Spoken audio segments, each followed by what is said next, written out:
believe what I just saw. Bill McKenzie kicks a 38-yard field goal on the final play of the football game. 5 seconds left in the game. Do you believe in miracles? Yes! It is a great night to be a Mountaineer wherever you may be. From the home of the state's land-grant institution, inside the Metro News Radio Network studios, in the Dale B. Miller Building in Morgantown, it's time for the state's most listened-to sports talk show. This is the CityNet Statewide Sportsline. CityNet, go with the experts that know. And now, across the state of West Virginia and beyond, Sportsline is on the air. Hey, everybody, welcome in. 10th day of January 2022, Monday night on the CityNet Statewide Sportsline with the boys. Coach Hunter is here, and the Senator, Brad Howe, as well. Coming up on our program this evening, we're going football and basketball. Neal Brown, Mountaineer head coach, will join us in a little bit here in the studio, and we'll talk about today's announcements. West Virginia making moves with the hiring of Graham Harrell as WVU's new offensive coordinator. Well-known name, comes to WVU from USC. He's been the offensive coordinator and the quarterback's coach there for the past 3 years, 2019 through 2021. We'll get Neal's take on that, among other things, within the Mountaineer football program. Obviously, there's been a lot of stuff going on. We've been talking about it. Everyone seems to be talking about it. We'll get into the offensive coordinator. We'll get into the offensive philosophy as a whole. We'll talk transfer portal and all of those types of things with Neal Brown coming up in just a little bit. Staying on the topic of football, it's the national championship tonight, as you probably very well know. Can Alabama, Nick Saban, do it again over the Georgia Bulldogs? We'll talk about that. Mountaineer basketball team, quick turnaround, played Saturday, practice today, play tomorrow night. 9 o'clock tip tomorrow, West Virginia and Oklahoma State. This coming up after West Virginia's come from behind 71-68 victory over the Wildcats of Kansas State. Good evening, fellers. Good evening. How are we? Tony, good. I know you know it, but we'll talk mainly football. But the thing I find interesting, went back, West Virginia has trailed by 8 or more points in 7 games this year. They played 14. Half their games they've trailed by 8 or more points. There's a little stat there from Hunter. They've come back to win 5 of those. Yeah. So there you go. Say that again. So they have trailed by 8 or more points in 7 of their 14 games this year, and have come back to win 5 of those, including the biggest deficit they faced in victory this past Saturday against K-State. Well, there's something there. Exactly what it is, I don't know, but there's something there. So it's a glass half full type thing. Glass half full says, hey, credit this team. Tremendous competitive spirit and fire. They just refuse to lose. Don't give up. Keep coming. Maybe get some of them T-shirts, refuse to lose, wear that. Somebody else trademarked that. Yeah. Anyway, probably. So but the sentiment remains. Sure. You can love them for that, or you could go like, what are you guys doing? You go one of two ways on that thing. Well, that's an interesting You also worry about a little regression. I don't know that you can keep that up all season. Need to change that. Yeah, starting tomorrow, because Oklahoma State thinks the Coliseum is their practice court. I mean, they come in here, they just kind of throw their shoes off to the side. They just stretch out. Yeah, we kind of own this place. When you say that, Coach Hunter? Absolutely. You want another stat? Sure. I'm full of stats today. I like this. You know how many Big 12 teams have more Coliseum victories than do the Cowboys? None. 6-3 in the Coliseum. Nobody else. 2 other teams. It is Texas and Baylor are 5-4. That's really interesting. So for whatever reason in the universe, Oklahoma State has a winning record at the Coliseum. They're 6-3. Yeah. Kansas is 3-6. Exactly. Kansas is the only place Kansas has a losing record in the Big 12 on the road is West Virginia. So go to figure out those marbles. The other oddity is West Virginia is 6-3 at Gallagher-Iba Arena. Oh, yeah, same thing. Yeah. So Exactly right. No rhyme or reason. No rhyme or reason to the thing. Last year, West Virginia came down from 19 back to win in Stillwater, and then we know what happened here. All right, Neal Brown going to be joining us in a little bit. We'll talk Mountaineer football. Today's announcement on the hiring of Graham Harrell as the offensive coordinator and the quarterback coach. Tonight, it's Alabama and Georgia in the national championship game. Time now for our Caesars Sportsbook Fun Facts. Senator, I saw you had your abacus, your compass, and a Geiger counter out earlier today. What numbers do you have for us? You want to go against Saban as a dog? I don't think so. You can get Saban as a dog. You can get Saban as a dog tonight, yeah. This is not my stat, but I did hear this stat from VEASAN. Ready for this one? Yeah. Over the last 4 meetings between Georgia and Alabama, Georgia has led or been tied for 70% of the game time and is 0-4. They've led for over 70% or tied. 70% of the game time, and they're 0-4. Yeah. Is this the night they get it? Do they get over the hump tonight? You know, there's a lot of stats in sports, as you guys know. Wouldn't it be great to be able to do an internal stat on the guts, the bellies of Georgia fans right now? You think they might be doing some somersaults for that exact reason? We've led them for 70% of the time the last 4 games, and we're 0-4. So they're either Kirby can't beat Saban. Doesn't matter, just goes over there, tweaks him, ha-ha, laughs at him, giggles, your former assistant, can't beat me, or you're due. Which is it? It's one of those two. All right. And with that being said, what is it? What do you think? Where's your lean? This really is a coin flip. I mean, I'm holding an Alabama +3 ticket for that reason.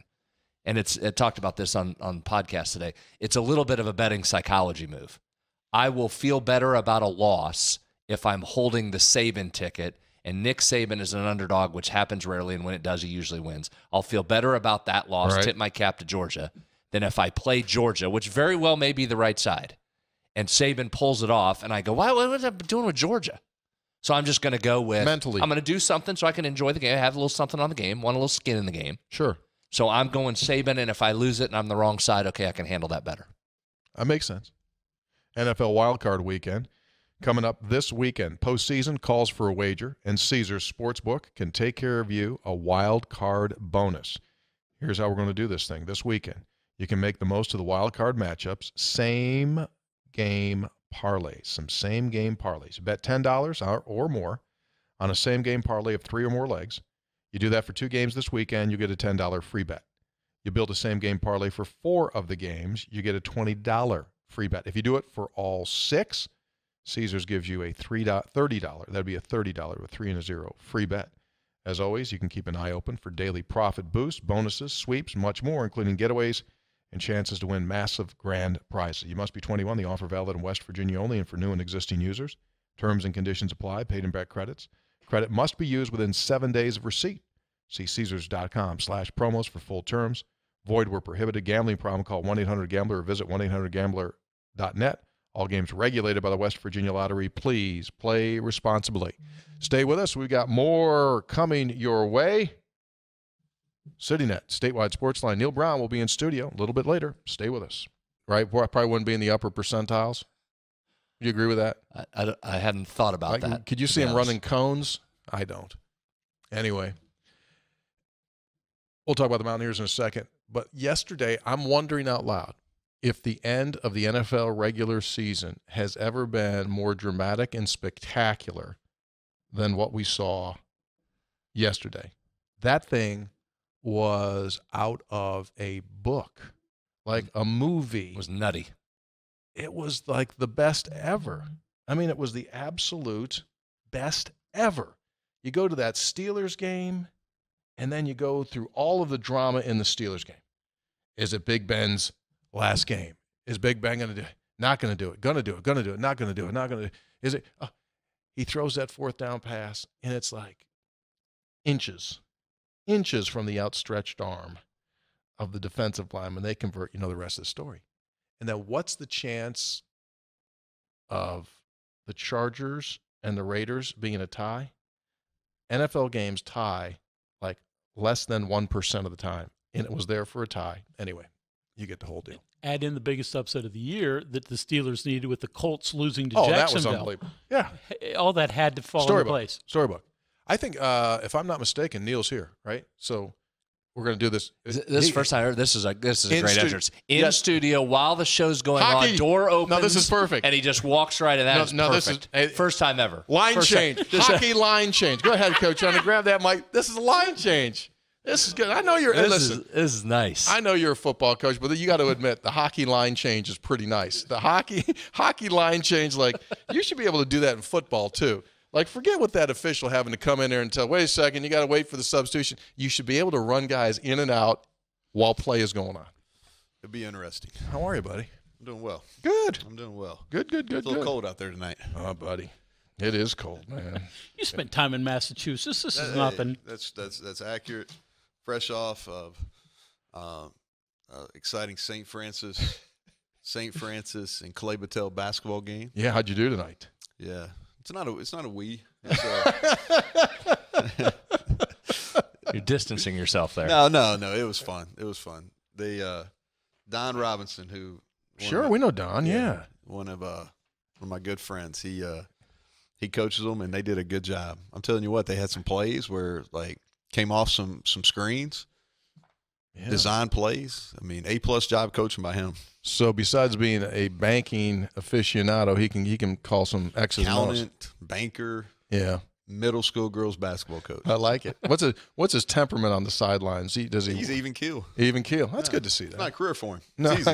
You know what I mean? Some guys that make a living at doing it, so it's a little bit different. All right, so appreciate you coming in. Obviously, a lot of news being made today with your announcement that Graham Harrell will come in as the offensive coordinator, quarterbacks coach. Before we even get to the specifics, let's do this one here. Give me your impetus to review and evaluate as to where you are. How'd you do it, and what were your final decisions that you came up with when you started to look through this past season of where y'all are? Yeah, well, I think the season, we went 6-7. That's what we were, up and down. Lose those close games at the beginning of the season. And then I was proud of how our guys and our staff kind of rallied to get bowl eligible and just didn't play very well in the bowl game offensively. And I think after every season, just not the ones that don't go the way you want them to, you as a head coach, you reflect, and probably if you're in charge of anything, you reflect at the conclusion. And when you do that and you look at the big picture is, defensively probably gave ourselves a chance to win 11 of the 13 games. And offensively, we just didn't, and I think when you break it down, and this is, if you look at this year, we played what I think elite defenses. Oklahoma from a personnel standpoint, obviously Baylor, Oklahoma State, Kansas State statistically was really good. Minnesota in the bowl game was really good, and Iowa State. And when you look at those were the high-level elite defenses we played. And offensively, the only game that we gave ourselves a real chance was the Iowa State game, which we won. The rest of them, we just didn't score enough points. And this is a league that continues to trend defensively. Mm-hmm. And that's the way in the foreseeable future it's going to. And we haven't been good enough, which offensively we just haven't been good enough. We haven't been consistent enough. And really, honestly, it's a tough pill for me to swallow because that's really how I came up in the game offensively. Going back to I guess getting offensive coordinator job in I think December of 2007 and calling plays from the 2008 season on. That's never been an issue. And so really, for the first time in my career, as I look at it, I say, hey, we just have not been good enough offensively, and it's just not in the best interest of the program because I've been serving dual roles, right? I've not only been the head coach, but I've been the offensive coordinator, and it's really been my offense, and our lack of production offensively is really on me. I feel we've got a great staff. Jared Parker, who's been the number 2 in our room, I think he's the best receiver coach in the country. Our lack of production really doesn't have anything to do with him. He wasn't the lead, I was. And if you look at Chad Scott, I think his room has been extremely productive. I think that there's a bright future there. We've recruited really well in that room. I think that showed in the bowl game, Justin Johnson, and we've got Jalen Anderson, who we like, and Lynn Jay's here. And And then, Matt Moore has really probably fought the biggest uphill battle since we got here because that room was in really poor shape in the offensive line. But you look at Chad, he's got 10-plus years of experience. You've got Jared Parker, I think, is the best receiver coach in the country. And you look at Matt Moore, he's got 10, and both Chad Scott and Matt Moore both have 10-plus years experience at the Power 5 level. And Matt's had elite. Our offensive lines at Troy, the last 2 years were elite. We hired Graham today. Well, Matt Moore was the offensive line coach when Graham, was playing there at Texas Tech. He had elite offensive lines. I think he's recruited at a really high level. And those guys are starting to play. And I think this offseason is going to be huge, but I like the direction we're going offensive line-wise from a cohesive standpoint because chemistry is so important. And Sean Reagan is a good coach. We just haven't played well enough in that room, and that's not on him. That's on me. It's on our quarterbacks. So when I looked at it, I said, hey, we just haven't been good enough. And I think that we need to bring in an outside person that has new ideas, somebody that believes in the same things that I believe in and our staff believes in, but we need somebody to come in that has energy. I wanted a proven play caller. I wanted somebody that, from a personality standpoint, was a fit with not only myself but the staff. And when I knew Graham was available, and we talked, and I think it's just a great fit. Here's a guy that through his history of play. First of all, his playing career speaks for itself. And Heisman Trophy finalist, All-American. Played in the NFL, back up to Aaron Rodgers, who's playing quarterback at the best level now of anybody in the world. And he sat with him for 3 years, and then he's a coordinator at North Texas for a very good friend of mine, Seth Luttrell. Then he goes out to USC in the bright lights and still was very productive. And so when he was available, I thought it was a great opportunity to bring an expert that can not only, extend our offense and make us better and give us a chance to win versus those elite level defenses, but also somebody that is a proven developer of quarterbacks and a proven recruiter of elite quarterbacks. Yeah. Philosophically then, so it's been your offense, it's been your brand. What does this offense now become? Because obviously the first thing, Neal, people are going to say of Graham Harrell, air raid guy. So, but at the same time, he wasn't running air raid at USC. What's this become? Yeah, so I think that everybody's kind of put their own spin on it. The thing that I really respect about Graham is he came up in the Mike Leach air raid, and that's what he played in. And then his first job was at Washington State with Coach Leach, and then he goes down to North Texas, and that's really a balanced attack. We played them in a bowl game.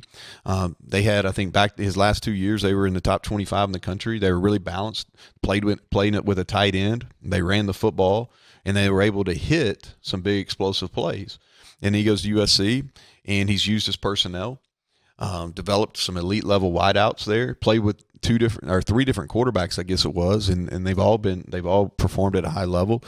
But if you watch them this year, and they still statistically were very good. Tough situation. Head coach gets fired, second or third game, right. Interim coach.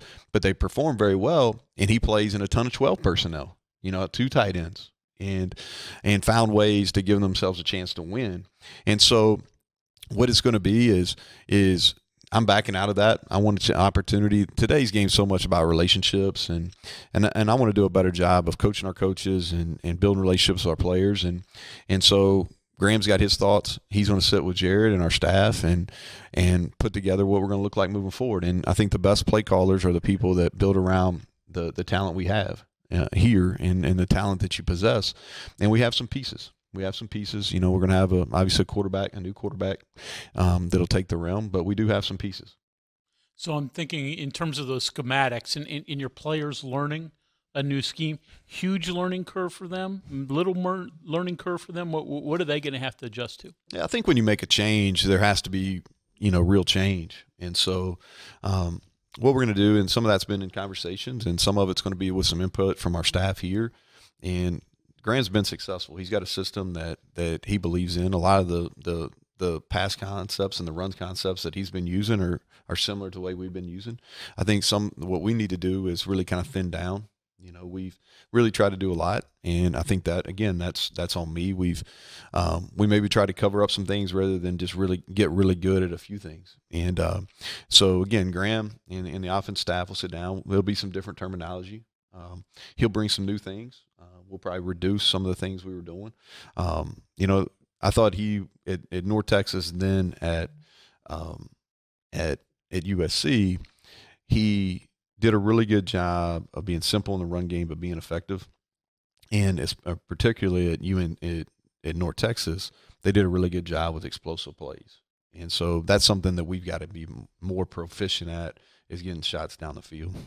Go back to what you said a second ago. You're going to step back from that a little bit. Yeah. What's that look like during the week and then on game day? You're turning it completely over, or you're in there on game day but not on, or during the week but not on game day? How's that look? Yeah, so what I want to do is I want to be a resource. I think it's important. I've been in there where in the throes of the game plan each and every week, and called most of it.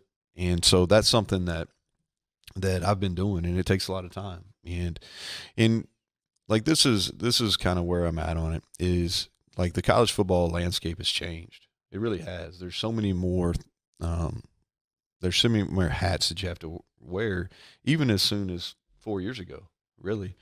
And so what it's been for me, and again, this is something that as you look back, is can't be an elite offense coordinator and elite head coach at the same time. And so I want to be a better head coach, and to do that, I've got to step away from the offense. I want to be a resource to Graham and Jared and our entire offensive staff. I want to be a resource because I do have a lot of experience calling plays, and we've been pretty good most of the time.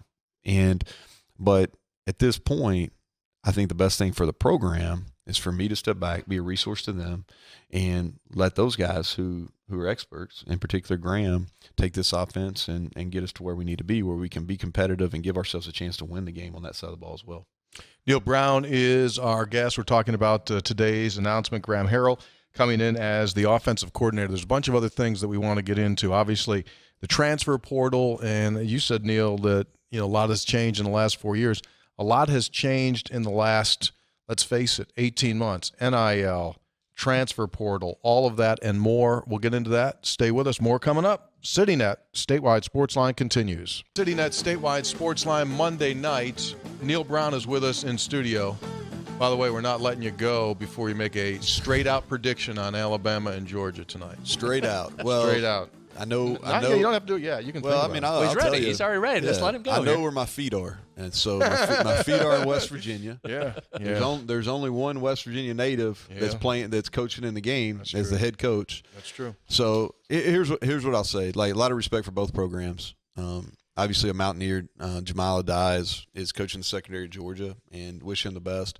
But I think Coach Saban is the preeminent coach in college football, and I don't think that's going out on a limb. And like what he's done and the level of consistency, even through all the changes in the game, how he's been able to keep that program at the top is truly impressive.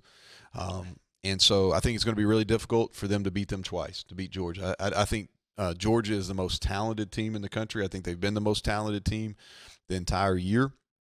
But until somebody beats Alabama, they're the champions. And so I'll go with Alabama. Yeah, very similar to where to start. Good. I like being on that side. Good. Okay, so in our first segment, we talked about Graham Harrell coming in as the offensive coordinator. Also, you're losing one of your coaches, and that's Travis Trickett. He's going to become the offensive coordinator at South Florida. It seems as though for him, that's just the natural step in the progression. He's been a lower level OC, and now he wants to take it one more step up. Obviously, he wants to be a head coach. Yeah, he does. It's a great opportunity for him, and by no means did we want to lose Travis and Tiffany and their entire family. You talk about Tiffany's a Mountaineer, obviously Travis a Mountaineer, both his brothers Mountaineers. Yeah. Rick's longtime history here. What a great name with West Virginia football, the Trickett family, and so.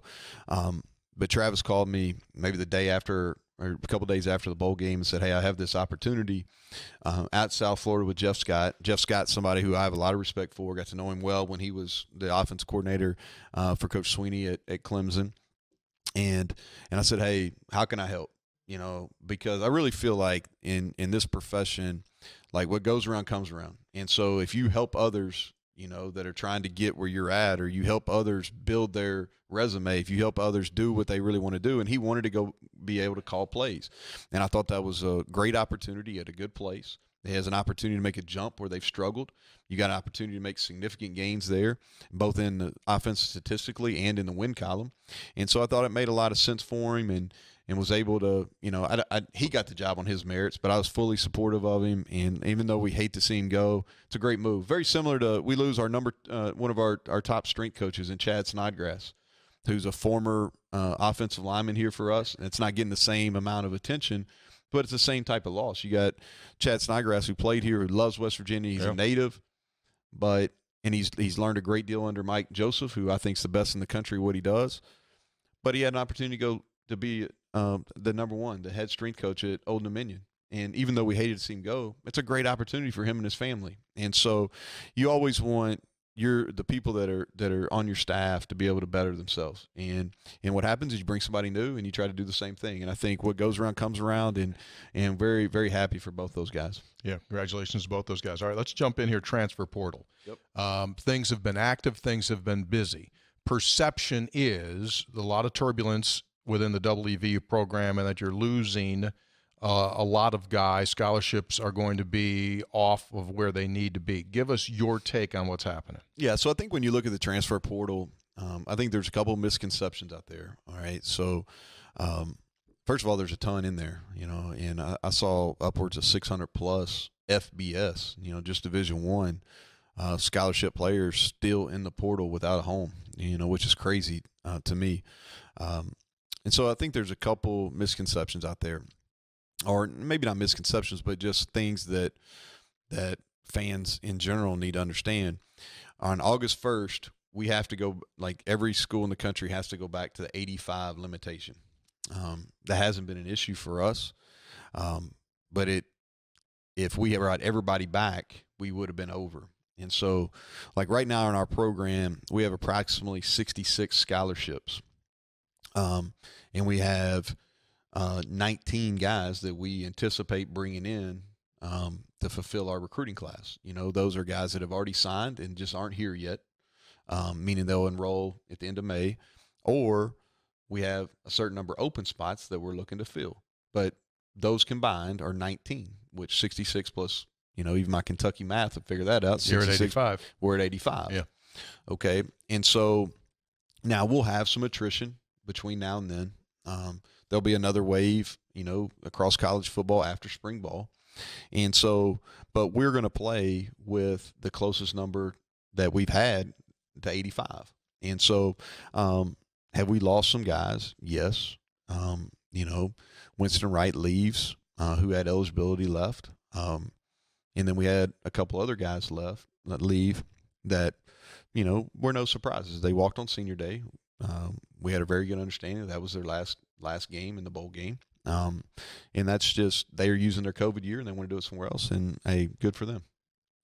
So you mentioned spots that you still have. You've got 23, I think, signed, maybe another one or two committed. So you got 8 or 9 slots available. What do you need? We got approximately 8 is kind of where that goes. And it's a little fluid too, but that's, you're right there, Greg. I think it goes, we need a kickoff specialist. I think that was something that hurt us last year, that really brought all our special teams numbers down. And that's not a knock on Evan Staley. I love Evan Staley, and what a comeback story that was. But we really struggled in the second half of the season, either not kicking the ball very deep or kicking the ball out of bounds. And so a kickoff specialist, we're in the market for that. On defense, we're always looking for edge rushers. And then we need to add another veteran in the secondary, probably a young person up front on the D-line, a high school kid on the D-line. And then on offense, an offensive lineman, we have one more spot for an offensive lineman. A receiver, we could probably add 1 or 2. And so that's kind of where some of our needs are. We're in a position where we won't turn down a great player, right? I think we have to be real selective, and we're proud. I'm pleased with the transfers we brought in. We've had success with these guys that are kind of on the upward trajectory. Guys that maybe are coming from the Group of 5 or FCS level. We want guys that are that have played and been really productive. And I think something that's interesting too is Matt Jansen is a guy that works for us that probably none of you, and you all are very ingrained in our program, but that's not a household name, but now we have a high school recruiting department, and then we have a scouting department. And Matt Jansen leads that scouting department, and he grades all our players. He grades everybody in the Big 12, and then he grades the guys in the transfer portal. So we have a really good measurement tool there. And when he and I'm in daily conversation with him, just like I'm in daily conversation with our high school recruiting staff, and I say, hey, these are our needs. Do you see fits? And he'll say, hey, these are guys that I think have played really, really well, and those are the guys that we pursue. You will probably not get asked about this until, I would think, the first week of the season, so I'll do it now, right, just to get this out there, because we won't hear about this at all. Let's talk quarterback room for a second. Mm-hmm. So Jared's on his way out, multi-year starter, handled this season, this is me speaking, my personal opinion, as classy and as good as you can handle that situation. He's a great kid. He really is. Great kid, comes from a great family. His mom and dad are special people. His brother, who also played, we coached him for 3 years. The family's tremendous, and Jared weathered probably more negativity than I think's fair. But I thought he handled himself with class. Mm-hmm. And great kid. He wants to go play his last year, his super senior year at another place, and I think he should. I think it's the best opportunity for him, and I hope he finishes strong. I really mean that. I hope he finishes strong, and I hope as time passes, like our fan base has an understanding that he gave everything he had. And are there some games we wish he played better, that he wish he played better? Absolutely, but you won't find a better person or anybody that tried harder than he did. Well said. All right, so now go onto the field of play, and you've got some inexperience in that position, to put it lightly. Talk to us about the next couple of months, what you're looking for is spring with the guys that are left and Nico coming in, obviously. Yeah, so we've got 3 in that room right now, 3 scholarships. Garrett Green, and he'll be a redshirt sophomore. He's somebody that needs to make some strides. He played a little bit this year. He had some ups and downs. He's got to be more consistent. I think that's the word for him. He needs to continue to get bigger so he can withstand what goes through the type of schedule we play. 11 Power 5 teams, and what did we play? 9 bowl teams last year. But he's got to continue to get bigger. He's got to be, he's got to do a better job in the pass game of being consistent with his accuracy. Okay, Will Crowder, Goose, is a guy that we're excited about. He's a dual threat kid as well. Calm, cool, nothing bothers him. Great leadership skills. Intrigued to see how he handles this winter and spring. And then Nico, one of the highest, profile recruits that we've had here in a long time, especially at the quarterback position. He's got an it factor. He's a dual threat. He's a lefty, which will be new, which will be different here. But he's got all the intangibles. And so it's just a matter of time how quickly he can come along, And I always say this, you got to be careful with young quarterbacks. You don't want to play them before they're ready, because if you play them before they're ready, then it can really harm their careers. But I like those guys. And I think that, your next question is probably, hey, do you add somebody to that room? I think we'll be careful how we handle that over the next 3 to 5 days. But I'm comfortable going into the spring and letting these 3 guys play out, because we may have something here that we don't know, because none of them have enough playing experience to really say. Is it realistic, Neal, to get someone or to get a group that young ready to go? Yeah, I think so. Yeah, and I think that's a question when Graham gets here, because so much of it is going to be what he thinks, because he obviously has played and coached that level at a high level. I think the guys in that room are going to look forward to something new, and he's going to have instant respect when he walks in that room. He's looking forward to spending time with them, and I think that's something that he'll make the decision on as we move through this winter and into spring ball. Yeah, and he had a true freshman this year at USC that did play for him. All right, stay with us. We got a final break to take. Neal Brown, our guest. More coming up here on the CityNet Statewide Sportsline. Capital letters C coaches here as well. Neal, no disrespect, Coach Hunter. All due respect. Okay, All due those respect. junior high teams I want to say they were this powerhouses. at the bowl game though, like Coach Hunter got mad respect. Did you see? Like I don't know if you noticed this. I noticed this. Like he got the first question even at the bowl game. People know. I mean, like, people. I know. Like even when people Monty know. wasn't running the show, like Coach Hunter still got. The first. He's the Helen Thomas of football writers. Hey, we've been talking about comings and goings, obviously transfer portal and things like that. Were you surprised, or how big of a deal is it that both Dante Stills and Josh Chandler-Samito are back? Yeah, very happy that they're back. And I think if you look at really the core of our football team, other than Letty Brown, all right, running back, tight ends, O-line on offense, D-line, linebackers on defense, we got everybody back. Mm-hmm. You know, which is I always go back to this. Like, who were the best two teams in the Big 12 this year? Oklahoma State and Baylor. Who were the best two teams up front? Oklahoma State and Baylor. Right. And so you have to be – that's where the games are won. You know, everybody wants to talk about quarterback play, but the games are really won up in those two core areas. And for us to return every significant player there outside of Leigh Brown, I think really speaks to that. And Dante's made so much growth in the last year.